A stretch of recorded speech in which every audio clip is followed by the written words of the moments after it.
Hi,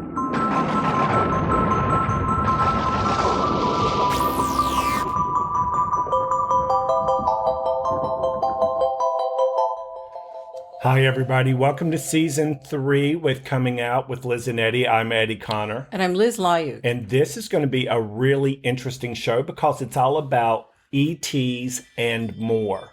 So explain, Eddie, what an E.T. is. Extraterrestrial. Okay, off-worldly beings. Yeah. And they're off-world beings that are also on this world too. Yes. Sometimes physically, sometimes multidimensionally, but they hear y'all. Okay. You know what one of my favorite quotes that Joan Rivers ever said? What is it? She said, if extraterrestrials really exist, how come they never land on the campus at Harvard or Princeton or Yale? Mm-hmm. They always land in a trailer park somewhere out in the southeastern United States, and they're like, I saw a spaceship, Grandma. Excuse me. It's okay. Hairball. See, they hear us talking about them, and they're coming after my friend Liz. Oh, no. That was funny, Edward.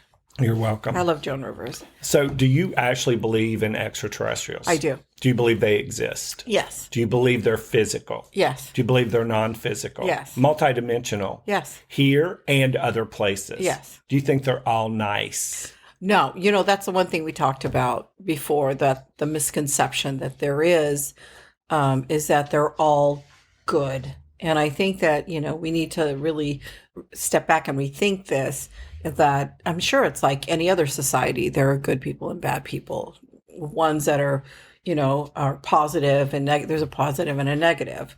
So it would make sense that there would be others that did not have the best intentions. For sure. I think also one of the biggest misconceptions is sometimes that they're all bad.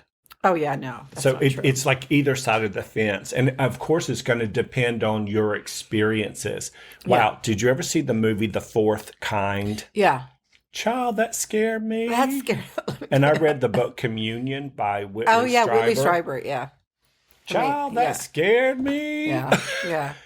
Which they're all about. The fourth kind, is a psychiatrist, psychologist in Alaska. Yeah. And Alaska is the state with the highest abductees and extraterrestrial experiences in the entire country. Really? And there's more people that go missing. I thought it was North Carolina. Hey. Yeah, no, it's Alaska, actually. And there are more people going missing there. Oh, in Alaska. Yes. Literally, there's tracks in their automobile going down a road in the snow, and they just disappear. Oh, yeah. They don't back up. I read that. The car disappears. They disappear. And so one of the biggest misconceptions is they're all bad, negative, and evil, and they're here using us as test subjects. Yes. And another misconception is that they're all good and benevolent and lovely. There's both. Yeah. And in my research, I've figured out and learned rather that about 90%, give or take 5% on either side, are more good than bad. Yeah. That they're all oneness driven, community driven for the betterment of the entire universe at large. Because, you know, there's a lot more to this universe than the little planets they told us about in school. Exactly. I mean, you know, I know you're hearing a lot about these, you know, it's coming out in the news. There's it's very common these days that they're releasing a lot of information from the government. And we did talk in our previous show about the Stargate program. It's a real program. It's a real program. And then about different sightings from different pilots and people, scientists and normal daily people. I mean, what kind of experience have you had, Edward? Well, I'm just going to add a little bit to that, and then I'll talk about experiences. Yeah. Is Stargates, as you said. Oh, yeah. They're real. There are portals. Yeah. A lot of people know about vortex. Yes. And that sort of thing. But there are portals that literally are used by our government and military officials, as well as other off-world beings. And they use these portals to come back and forth in. And there's those portals where time does not exist.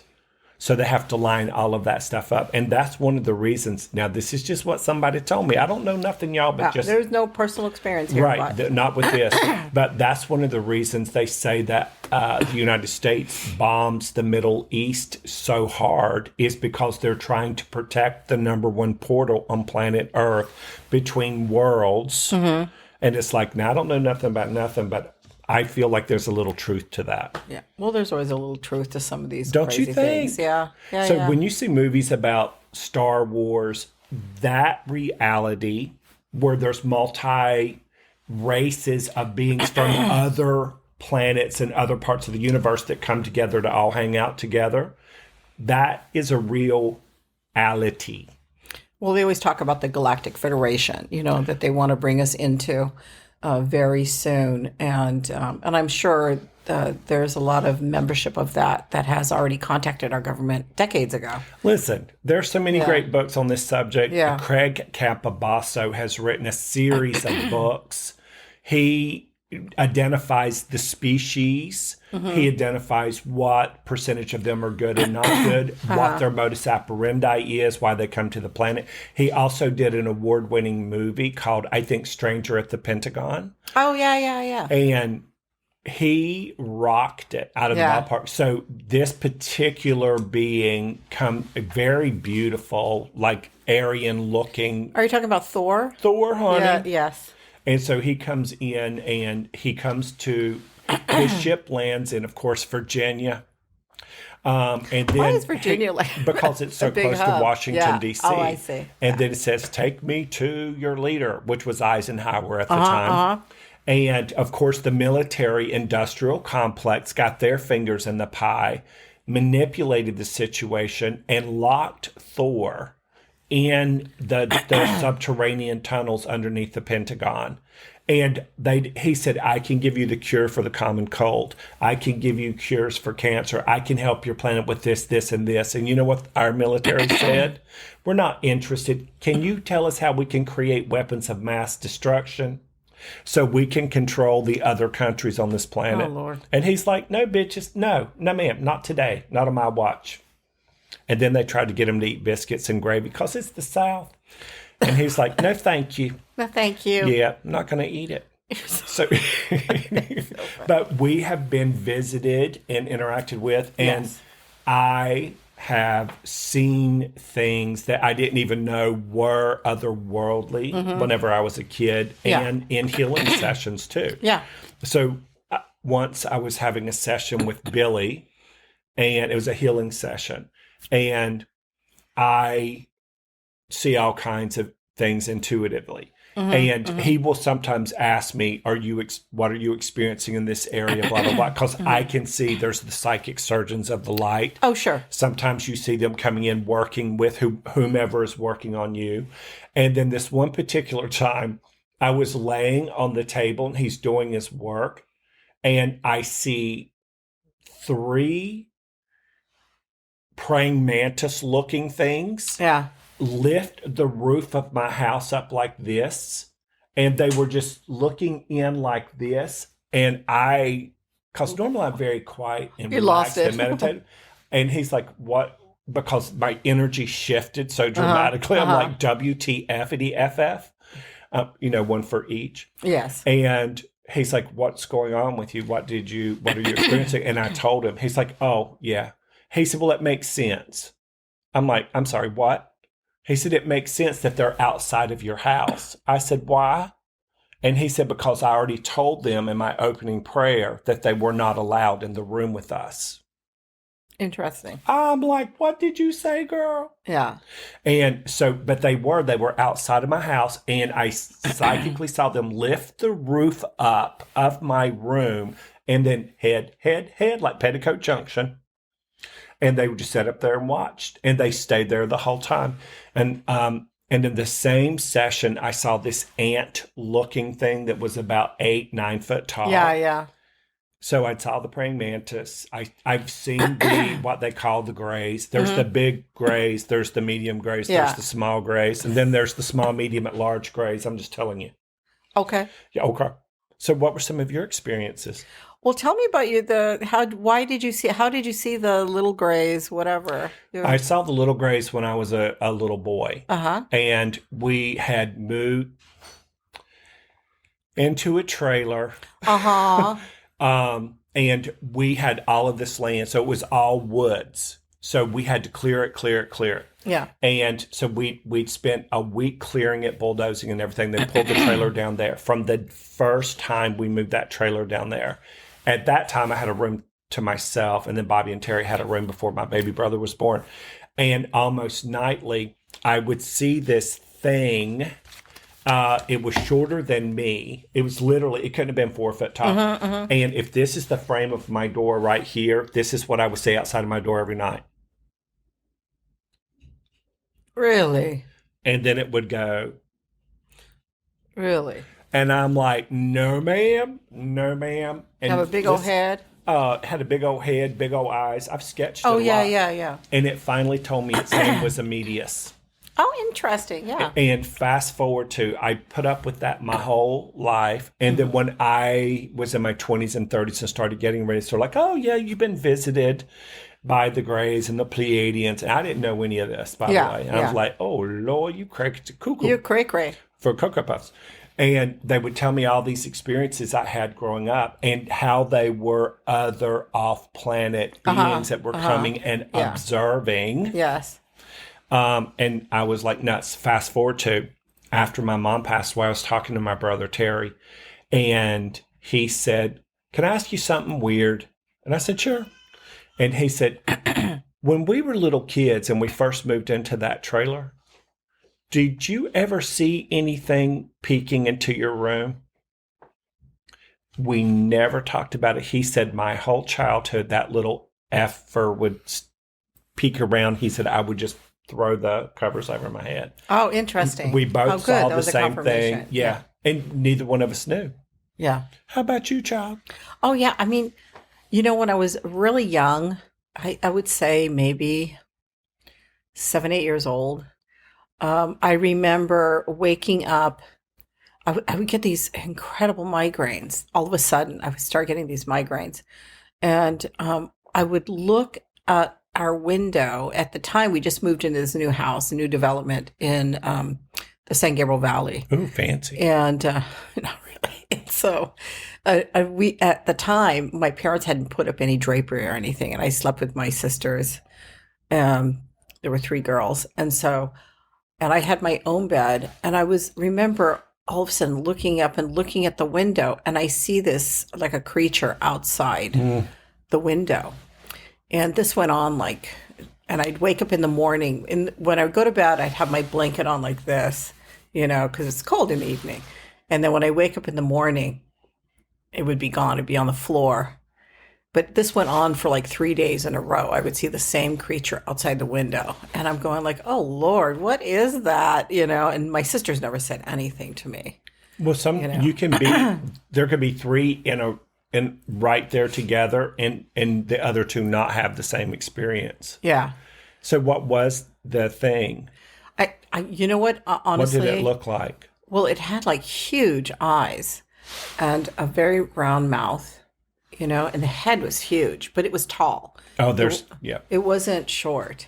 I think there's a military base out there. Yeah. Well, I think down in, up in Fairfield, but we were in the San Gabriel Valley. So I think that's in the middle somewhere. But I've also seen I've seen spaceships. Oh, yeah. Well, I know we're talking about creatures that we have seen. But sometimes how they get here? I know. Well, since I was very young, I would have these dreams that I was living underground somewhere. I just knew it. And my body type was different. So I think it must have been some sort of past life bleed through or recall. Yeah. And I had extra long arms, but I was short. But I lived underground, and I'd see doors, and I'd see underground caverns and hallways and things like that. And as I got older, I started seeing spaceships above, just like lucid dreaming, but all kinds of spaceships, docking, I would see spaceships. I would see myself standing on the street and looking up, and I would see spaceships, but they'd be huge. And this is all full color. Yeah. It's not black and white. It's all full color. And I would see myself, I would see like spaceships docking. They would have like other smaller crafts going into the larger crafts. I would see myself going into and up a ramp into a spaceship, and I would see people laying on the ground, like look like they're sleeping, but I'm awake and I'm discussing with the people there. And I did have some experience with the mantis a lot. Yeah. When I was a teenager, and I would wake up in my dream. I guess they call that lucid dreaming. And they would be shocked. I would see that oh my God, they're shocked that I woke up and I could see them. They're highly telepathic. I mean, highly telepathic. I'm finishing a book right now. And in it, he talks about his experience while he was on a base on Mars. Uh-huh. I know this sounds woo-woo, y'all, but listen. He'd been on a base on the moon twice, then to Mars, and then on ships that went further, and he names lots of things that we weren't taught in school. But on Mars, the insects, the average insects on Mars is the size of a chihuahua. Wow. And they're super aggressive. And then there's some that are like bigger sized dogs, and then they're the praying mantis. And some of those insects can just bite you, clean cut, and just cut your arm or your leg off. And so one of the little, he had his arm cut off in one and his foot cut off in the other. But then I'm not going to go into the rest of the story, but it's the praying mantis in that situation came up to him, and he thought, this is it. Because this thing was like 6 or 9 feet. Yeah. And he was like praying, oh my God, don't kill me, don't kill me, don't eat me, don't eat me. And the thing is like, I'm not interested in hurting you. I'm interested They're telepathic. Yeah, I'm interested in keeping the other ones from hurting you. And he said the thing scanned my entire beingness and said, oh, you're here for 20 years or whatever. You're here. Your time is 20 years, because he was a slave to the people that brought him. And he's like, oh my God, how do you know all of this? And he's just like, it doesn't matter. And blah, blah, blah. And that praying mantis saved him from being ripped to shreds by the other things. Oh, interesting. I love stuff like that. So I know. If you're just tuning in, you're watching Coming Out with Liz and Eddie. I'm Eddie Conner. I'm lizlayug. And the entire episode is about E.T.s and more. And one of the things we want to talk about now is protection. And not that we don't mean like burn a cross and stuff like that in your front yard and go like, oh my God, I can't have these extraterrestrials abducting me. It's nothing like that. Just as you have angels and spirit guides, just as you have master teachers and ascended masters and guides and angels that work with you, these beings, for the most part, are multidimensional. They traverse dimensions like we take a bus. Yes, or breathe oxygen. And they come and go as easy and as freely as they please. And they can show up. The benevolent ones can show up to be of service to you, because they are sometimes spiritual helpers as well. And once in a blue moon, a little sneaky mofo will come in and be like, how you doing? What's up? Let me bite your foot off and drag your ass to hell. And so what is your primary technique for protecting yourself before you summon demons? You're so stupid.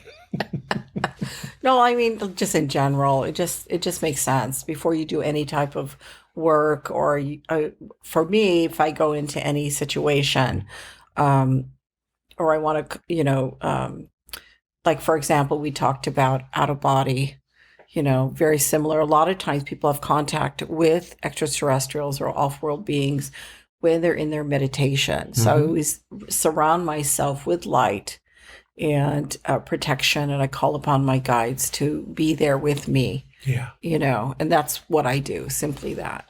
I do the same thing. I always do my best to set the tone. Oh yeah, that's important too. And so it's an intention that I hold until it becomes a zen tension. I really do that. Yeah. And then I pull white light around me. For me, white light is higher consciousness energy. Yeah. I think of it as like the energy of the master teachers and my soul. I think the soul's light is a golden light.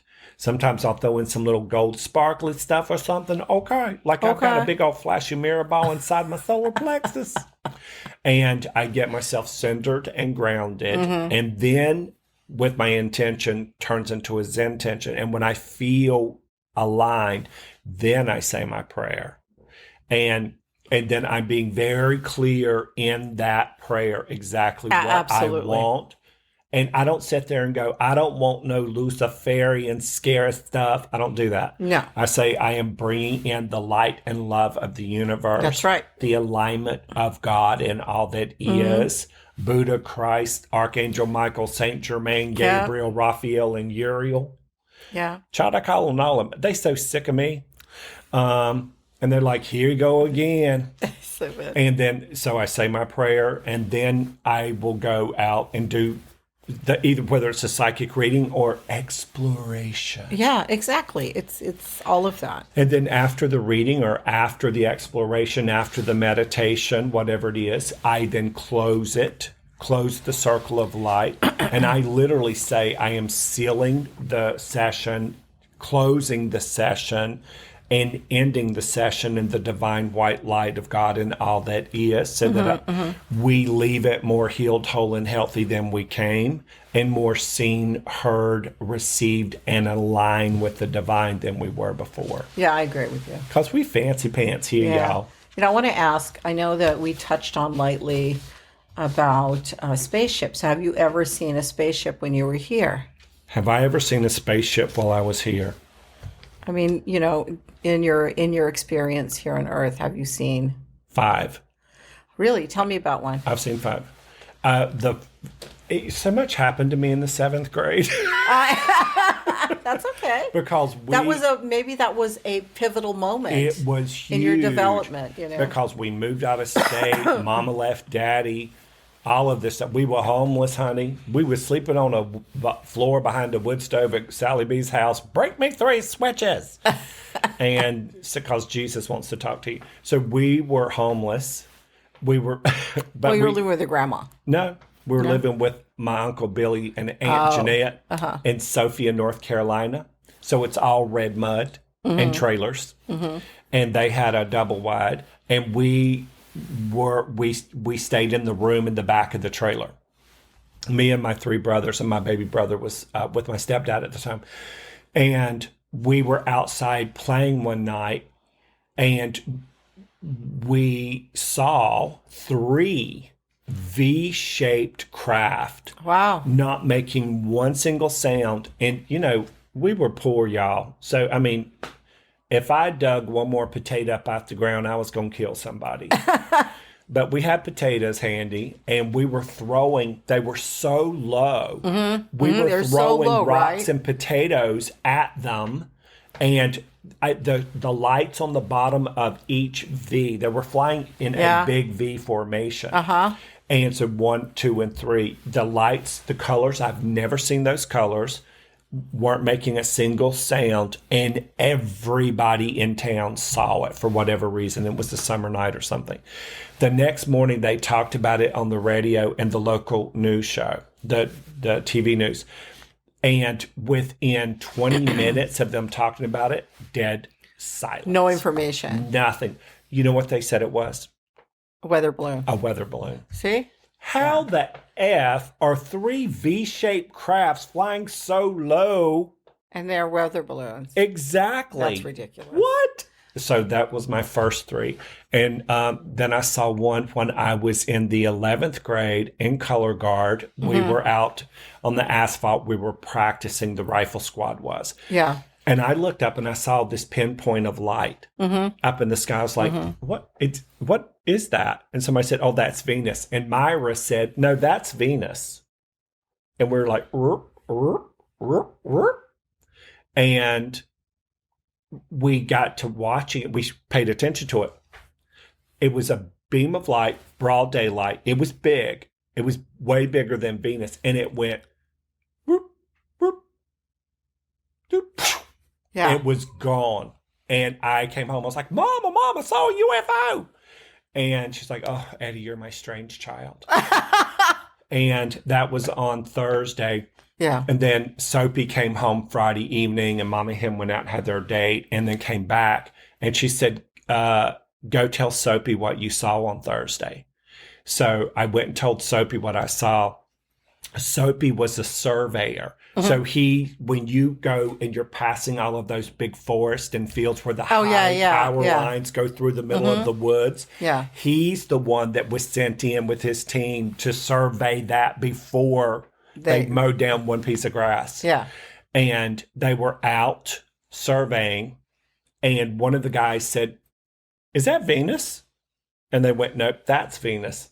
And they started watching it. And now they had surveyor cameras. Oh, yeah. So they could zoom in. They're like, that's an effing UFO. And he said it went zoop, zoop, zoop, boom. Yeah. And she's like, so Edward, you're not my strange child after all. You and Soapy both are strange. So it's always fun when you get confirmation like that. Yeah. Did you see a UFO? I sure did. Tell me about it, baby girl. I was living in the Philippines at the time, and I was a lot younger, and a friend of mine, a model, we were modeling at the time, and she kept telling me that the UFOs are following her. I said, you're so full of crap, Melba. You're so full of crap. And then she said, no, for real, for real. So one night we were going to hang out. She said, for real, I'm going to show you. So she came over to my home, and we were alone in the house. And she said, Liz, the UFOs are going to come tonight. I go, okay, whatever. We weren't taking anything, we weren't drinking or anything. We're just hanging out, girl talk and stuff. All of a sudden, you feel this energy fill the room inside the house. And we lived in a subdivision in the Philippines across from a park. And it was a clear night. And so you could feel like this thick energy, this heavy energy go down like this. Yes, yeah. And then she goes, that's them. And I go, oh my God. I go, oh my God. And she goes, and it started getting more and more. So we ran out of the house. Okay. We ran out of the house. At the same time, simultaneously, my brother-in-law and my cousin just came in from the beach. They drove a couple hours, came in from the beach, and they were at the curb. They go, what are you doing outside? And all of a sudden, the lights went out in our subdivision, completely blacked out. And above the park, so close. It was so close you could seem like you could touch it. That's right. There were like nine, it's like pyramids of light, like each point of light, one top on each side. Like it was like this. They were like on a formation like this.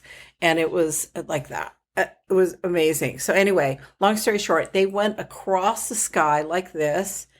And then they merged. And after they got to this side, they merged together. And boom, they went out like this. And the lights went back on in the subdivision. I go, oh my God. And to this day, they go, did you see that? I go, did you? Because we were watching it move across the sky. Yep. It was so close. And you're right. It was multicolored. And I was going like, oh my God. And so we called to see if there was anything going on in the sky, blah, blah, blah. Well, we're in the Philippines, so it's, nothing, nothing on the news, nothing. But it was like right in the middle of the city. So it wasn't like it's in some rural area. It was right there. There's reasons for it being in predominantly rural areas. And in closing the show, one of the things that I have learned in all of the years of studying this and then having our own experiences, and I have lots of friends who have had experiences like what we're talking about. But this wasn't in a rural, it was in a city. Oh, well, yeah, well, sorry. It was right in the city. Well, and it's Hal Sparks talks about this. Yeah. His family's from the South. Yeah. And he had to do personal assistant work for someone on UFO abductions. Oh, interesting. And it's for a documentary. And he had to read all of these books all the time. And he started reading it, and he started feeling really weird, like memories were starting to come back to him. Yeah. And then he goes back home to Kentucky or wherever he's from, and they're like, what you working on, Hal? And he tells them, and then the grandma, without missing a beat, well, don't tell your grandpa. He'll freak out if you talk about that. And he's like, why?